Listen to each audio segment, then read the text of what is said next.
இந்த வெயிலுக்கு இதமாக உடம்புக்கு குளிர்ச்சி தரக்கூடிய தேங்காய் பால் சாதம் எப்படி செய்கிறதுன்னு பார்க்கலாம். அதுக்கு கரம் மசாலா கொஞ்சம் லைட்டாக இடித்து வச்சுருக்கேன். இஞ்சி பூண்டு பேஸ்ட், கொத்தமல்லி, புதினா கழுவி நறுக்குனது, பச்சை மிளகாய் கீறி வச்சது, வெங்காயம் 3 பெருசாக கட் பண்ணி வச்சுருக்கு, கேரட் பீன்ஸ் வேணுன்ற சைஸில் நறுக்கி வச்சுக்கலாம்.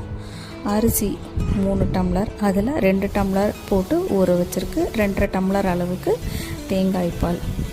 ஒரு குக்கரில் சன்ஃப்ளவர் ஆயில் போட்டு நம்ம இடித்து வச்ச கரம் மசாலாவை போட்டுக்கலாம்.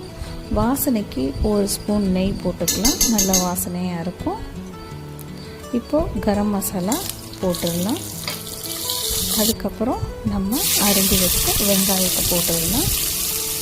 இது ரெண்டுத்தையும் சேர்த்து கொஞ்சம் வதக்கணும். அதுக்கடுத்து நம்ம நறுக்கி வச்ச பச்சை மிளகாய் போட்டுக்கலாம், கீறி வச்ச பச்சை மிளகாய். காய்கறி கட் பண்ணியிருக்கோம் இல்லையா, கேரட் பீன்ஸ் போட்டுக்கலாம்.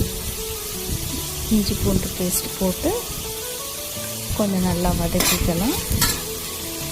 காய் கொஞ்சம் நல்லா வதங்கிடணும். அதுக்கப்புறம் நம்ம கொத்தமல்லி புதினாவை இது மேலே போட்டுடலாம், நல்லா வதக்கிக்கலாம். கொத்தமல்லி புதினா இந்த மாதிரி நல்லா வதங்கிடணும். அதுக்கப்புறம் நம்ம 2 டம்ளர் தண்ணியில் ஊற வச்ச அரிசியை போட்டுக்கணும். தேங்காய் பால் 2 டம்ளர் எடுத்திருக்கேன். 3 டம்ளர் அரிசிக்கு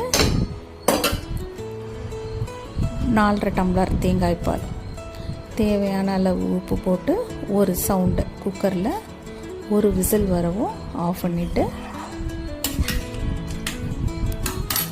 இதுக்கு சிக்கன், மட்டன் எந்த கிரேவினாலும் வச்சுக்கலாம். அப்படி இல்லைன்னா வெஜிடபிள் குருமா வச்சுக்கலாம், ரொம்ப டேஸ்ட்டாக இருக்கும். எக்கு வச்சுக்கலாம். ஒரே ஒரு சவுண்டு வரவும் கொஞ்சம் சாப்பாடு கிளறிட்டு கொஞ்சம் ஆற வச்சிடணும். குக்கரில் அப்படியே வச்சா சாதம் குழஞ்சிரும். அதனால் 2 பாத்திரத்தில் எடுத்து வச்சுக்கலாம். இந்த தேங்காய் பால் சாதம் வயிற்றுப்புண் ஆற்றக்கூடியது. ட்ரை பண்ணி பாருங்கள். தேங்க்யூ ஃபார் வாட்சிங்.